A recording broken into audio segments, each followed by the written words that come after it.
আসসালামু আলাইকুম রহমতুল্লাহি ওবরকাতুহ। হ্যালো ভিউয়ার্স, কেমন আছেন সবাই? আশা করি সবাই অনেক ভালো আছেন। আপনাদের দোয়া এবং ভালোবাসা আমিও ভালো আছি। আজকে একটি নতুন ভিডিও আপনাদের সামনে শুরু করছি।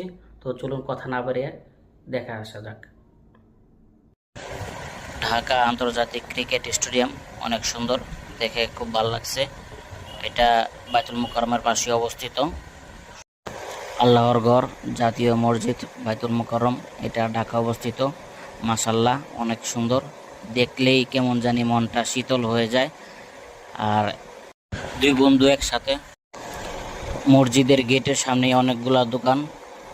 আমরা বের হয়েই শরবত খেলাম, ফলের শরবত। মাশাল্লাহ খুবই ভালো ছিল, ঠান্ডা, মন প্রাণ ভরে গেছে। এখানকার দোকানপাটগুলোও অনেক সুন্দর।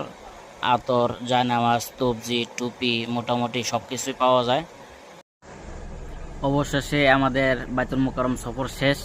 তো কারা কারা এখনও যান নাই কমেন্ট বক্সে জানান, আর যারা যারা গিয়েছেন তাদের অনুভূতিগুলোও অবশ্যই প্রকাশ করবেন। আসসালামু আলাইকুম ওয়া রাহমাতুল্লাহি ওয়া বারাকাতুহু।